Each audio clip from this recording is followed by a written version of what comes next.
Welcome to the Baker and Timo Show. My name is Timo, and this is episode 3 of our Seattle Kraken Franchise Mode.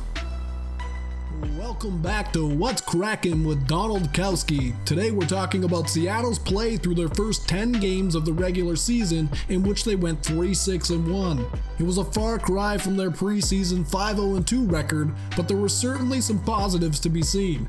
We're about to hit the lines to check in with you, the fans. Senpai, notice me, you're on the line. First time caller, long time fan, Don. Thanks for having me. It's our pleasure. Now let's get to business. The Kraken managed to get a few wins through the last 5 games of the 10-game stretch. Do you think that maybe the group just needed to develop some chemistry with their newly acquired center, Brock Nelson? For sure. It's still early, and no one is comfortable, but they're all trying to figure out their new roles, you know? So what changes do you think that management needs to make in order to get this team above 500 early in the season? Well, going out and getting Nelson is a good start, but the team needs another star, someone who's comfortable and capable of carrying a team, a real leader in the locker room and on the ice. Well, that could be easier said than done with the assets available to this team, but I certainly like where your head is at. Seattle is currently at 29th in the league right now. Where do you see the Kraken in the standings after another 10 games played? That depends on management, Don. If they like where the team is at, which us crackheads certainly do not, we can hope for a lottery pick at the end of the season. Management needs to get to work and get our leaders to step up. And if we go streaking, we'll jump the rankings for sure.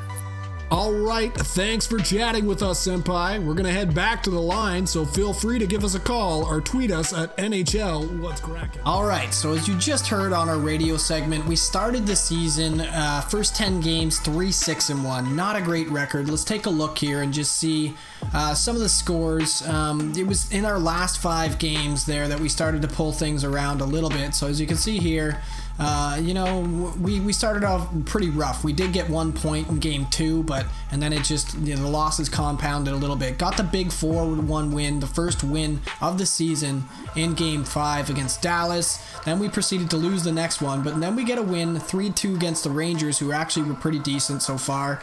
We lose 2-0 against Ottawa, who's absolutely killing it with an 8-1-1 record, so maybe we don't feel so bad about that. But then we drop onto the Coyotes as well, but we've managed to finish off the trip with a 3-2 win against none other than the Capitals. So I feel okay about that. Obviously we had the fans questioning whether or not we need to make another move. We can take a look at our lines here and just see what we have going on. I do think the acquisition of Brock Nelson is going to help us out. But maybe we do need to add something else, but I don't know if now is the time to do that. You know what I mean? I think we have to stay put with what we've got currently and then consider making a change, maybe, a little bit, not quite trade deadline time, but, closer to that trade deadline. We've got Blackwood, played 4 games. We've got Ranta, who's played 6. I think that's a good combination so far for them. A good 60-40. I think that's a pretty good split. So we're just going to leave everything as is, I think, and I think we're going to move forward and get some more sims going.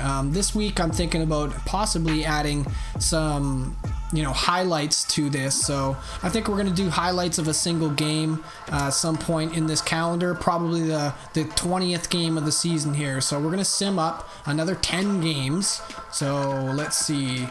This is close. Right here is just short. So that's 9 games right there. That's where we want to sim up to. We're going to sim up to here, and we'll see how we're doing, and then we're going to take a look at that Carolina game. We're going to get some nice highlights going. All right, so we're ready to sim up to that game. Hopefully we carry a little bit of the momentum, having 3 wins out of 5 games in the last 10. We do lose one there. Rodriguez, a 3rd and a 5th. We'd have to give up a 5th and a 6th. I just don't see the value there, especially considering we do play Rodriguez sometimes. So I think we're going to hold on to him.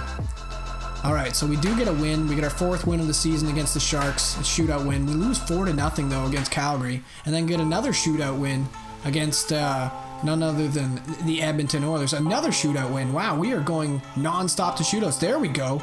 There's a little win streak. Okay, so our longest win streak so far as a team, 3 games. This is a nice little trip. That's how you turn around a season. That's really nice. Okay, so we just played 9 games and we lost, 3 of them. 3 out of 9 games. Lots of shootout wins. We actually managed to tally 4 shootout wins in those 9 games. That's pretty impressive. So now, like I was saying, we will take a look at that Carolina game, but first I want to take a look at the stats, see how everything's going here. So we'll take a look at the team stats first. Nyquist is still leading the squad. We have to check in on Lebda too, who's in the minors for us. Okay, so we got our first line playing pretty well together, which is nice. See, that's what you want to see. Nelson's doing decently since joining us, I would say. He's not doing too bad. I mean, he's not doing great. What I don't like is the plus minus here. Like, I feel like we must be not very good on our takeaways and giveaways. Takeaways, giveaways. Yeah, see, that's bad. Anderson's not great with his takeaways and giveaways. I'm liking some of these numbers, but a lot of these numbers aren't good, takeaways and giveaways, and that's very important. We want our takeaways to be much higher than our giveaways, and so far it's not the case. So I do like that Burns has put up 10 points through 19 games. That's really nice to see. Gurionov too. Hopefully he'll start to develop for us, because I think he could end up being a good player. We'll see what happens there. Goalies, let's take a quick look at our goaltending. Alright, so Blackwood is actually playing really well when he plays, so maybe we need to get him into the mix more. Maybe we need to get him more, a little bit more starting time, because he started in the first 10, he started 4 games, and then he only started 1 there. So although we're on a good run right now, maybe it's not a good idea to start changing anything. Let's see where we are in the standings. I know after 10 games we were 29th in the league, so let's see where we are now. I'm not so worried about our specific conference. I'd really like just to see our overall. Wow. Ottawa is absolutely destroying the league. That's interesting. Where are we in this mix? Looking for Seattle. Seattle, all right.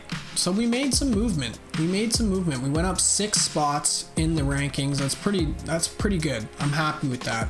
19 points through 19 games played. That's not ideal, but you know, we're definitely trending upwards. Power plays at 50%. That's pretty good. That's pretty good. Goals for, I would like our goals for to be higher. That's very low for goals for per game.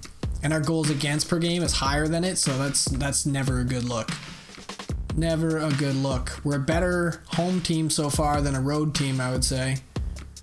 But our last 10, 7, 3-0. That's actually really good. So now we're going to take a look at this Carolina game. We're going to get some highlights going. We're going to get Donald Kowski to get in there and do some commentary for you guys. So without further ado, let's get into this Carolina game. Tonight's battle was a tough one, and unfortunately, a lack of offense from Seattle led to a loss. Carolina's top line put up the majority of the offense for the Hurricanes, who have been struggling as of late, having lost their previous 4 games. The Kraken did manage to get a single goal in the outing, but you can't expect to get more than that when your team only records a total of 10 shots.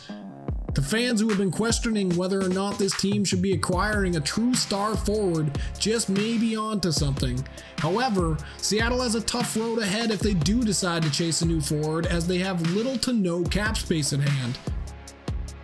Now let's take a look at tonight's 3 stars of the game. Captain Jordan Staal is your 3rd star of the game with his 1-goal performance for Carolina tonight.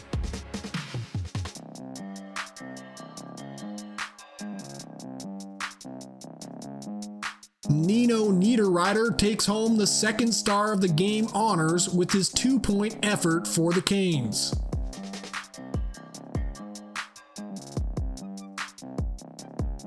And your 1st star of tonight's game is Teuvo Teravainen with a goal and an assist in a strong outing for the Canes. Thanks for tuning in to tonight's broadcast, and let's hope that Seattle really gets cracking in their next one. All right, so that wasn't quite the game that we wanted, obviously dropping that one 3-1 to Carolina. That puts us 6-4-0 in our last 10 games, which isn't too bad. We were 7-3-0 before playing that game, but obviously after losing that one, here we are, 6-4-0, which isn't too bad. I imagine we dropped some spots. Before that game, we were sitting at 23rd overall, I believe, right? So now I don't imagine after dropping that one that we would be in the same spot. We can take a quick look and just see where we are currently. I imagine we dropped a few. It looks like, yeah, Seattle now at 25th overall. So obviously some work to do there. Some work to do indeed. I think part of the problem is that we're not scoring enough. You know, we're 20 games played now. Our highest score has 14 points. It's not bad, but it's not great. Let's see how that scoring's being distributed, because I think ultimately we might need to bolster our offense in some way. So yeah, the first line is producing pretty well, actually. Even Anderson, who's only an 80 overall, I'm okay with 12 points. That works for me. I'm wondering if, yeah, Gurionov might be the guy that we have to consider changing out. Let's just go take a look at the lines. A trade might be something that we do have to consider here in the near future. I'm not sure if now would be the time to do it, but it's definitely the time to take a look and contemplate at least. Okay, so we have Palat, Nelson, and Gurionov. We would need to replace Gurionov with another sniper. Gurionov could probably go where Nichushkin was at that point. It doesn't change that chemistry at all, but I think that would work. And then somebody gets swapped out down here because Nichushkin probably moves down, or Namestnikov moves down. That either moves out Wagner or Gergensen, and that wouldn't be too bad. I think that would work out well for us. So something to consider might be, looking for a trade here in the near future, because I don't know what we have as trade bait, to be honest. We've got some picks. I do know that. We do have some picks, but other than that, I don't really know what we have. We would need a sniper, and I just don't know, man. This is a tough spot to be in. We're only 20 games in, so maybe now is not the time. Lebda, there's our draftee from this year. 20 games played, 7 assists, or 7 points, I should say. 4 goals, 3 assists. That's actually not too bad, considering he's a defenseman after all. So I like the looks of that so far. 88 in speed, big fan of that. His hands could be a little bit better on the puck skills side of things. Same with his shooting. His shooting isn't great. He'd end up being definitely more of a stay-at-home defender. But 73, hopefully he goes up quite a bit in the near future. It's kind of crazy that Brock Nelson is our second highest trade value on this team right now. Yeah, so we don't really have a lot of assets that we could really move, especially considering I want to keep Gurionov. It's not like I want to trade him. We do have some picks, but not a lot. We have a second, which would probably be tantalizing to some teams. So something to consider. Or we have future picks, but I don't really want to get into that yet. And we don't have a ton of cap space either, so I don't know. We might be kind of stuck with where we are right now. But yeah, here we are. 20 games played, 9-10-1. Middle of the road, not above 500 yet. So, yeah, thank you so much for tuning into this episode, and we'll see you next time.